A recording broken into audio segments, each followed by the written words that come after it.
हिजो त मेरो मम्मीको बर्थडे साथीहरू स्वागत छ हजुरहरूलाई मेरो डे 24 मिनी ब्लगमा। म बिहान उठ्न बित्तिकै मम्मीलाई ह्यापी बर्थडे विश गरे अनि मेरो यो साइकल धेरै भएको थियो मैले नचलाएको अनि साइकल चलाउनलाई मैले बाहिर लिएर गए।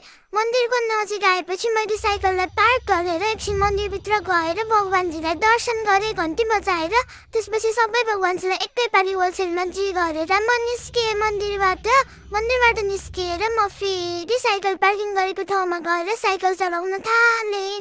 अनि त्यसपछि मेरो साइकल मैले घरमा ल्याएर बाबाहरूले स्कुटर पार्क गर्ने ठाउँमा गएर पार्क गरेँ। एकछिनमा मेरो सानीमाले मलाई चक्लेट ल्याइदिनु भयो मैले चक्लेट खाएँ। त्यसपछि मेरो यहाँ गोल काम सुरु भयो। मैले दराजमा सबै लुगा तल फालेर आफू दराजभित्र गएर बसेँ। हामी सबैजना रेडी भयौँ मेरो मम्मीको बर्थडे सेलिब्रेट गर्नको लागि। रेडी भएर हामी लाग्यौँ महाराजगञ्जतिर। यो ठाउँको लोकेसन यस्तो राम्रो लाग्यो मलाई आनन्द लागिरहेको थियो। अनि म मेरो बाबा र मम्मी सानीमासँग मजाले लिफ्ट चढेर माथि गएँ। लिफ्ट चढ्न मलाई एकदम मनपर्छ। अनि हामी सबैजना बस्यौँ खानको लागि। यहाँ ठाउँ यस्तो राम्रो रमाइलो थियो मजाको म्युजिक बजिरहेको थियो। मैले चाहिँ एकछिन अब ज्ञानी भएर त बस्नु पर्यो। एकछिन ज्ञानी भएर बसेँ त्यसपछि मेरो चकचक सुरु भयो। मैले यो देखेँ त्यसपछि म यहाँ उफ्रेको गर्न थालेँ। अनि मैले यो जुस खाएँ त्यसपछि फ्रेन्च फ्राइज आयो फ्रेन्च फ्राइज खाएँ मलाई झन् एनर्जी आयो। अनि म यता दौडेँ अनि मम्मीहरू हुक्क दिक्क प्याक्क भएर अनि बस केक काट भनेर मलाई एकछिन बसाउनु भयो। म केक दिदीले केक कति बेला ल्याइदिन्छ भनेर म प्रतीक्षामा बसिरहेको थिएँ होइन।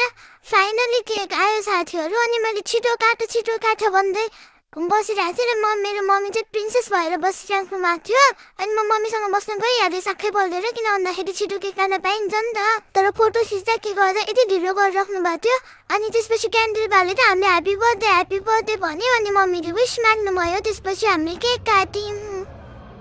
केक काटेपछि म ननस्टप केक खान थालेँ। त्यसपछि हामी खायौँ अलिअलि खानेकुराहरू। अनि यो रेस्टुरेन्टबाट चाहिँ बाहिरको भ्यू कति राम्रो थियो। अनि यो बाहिर भर्याङमा फोटो नखिच्ने चाहिँ कुरै भएन साथीहरू। पछि म मेरो मम्मी बाबा भएर फोटो खिचेँ। पछाडिको लाइटहरू न कस्तो राम्रो देखेको छ। अनि म पनि कुदुङ गरेर कुद्न थालेँ। अलिअलि चकचक नगरेपछि त बच्चा भएको के काम साथीहरू। मलाई यो धेरै चकचक गर्यो भनेर गाडीमा हालेर मलाई ल्याउनु भयो घरमा। अनि हामी सबैजना घरमा आएर सुत्यौँ।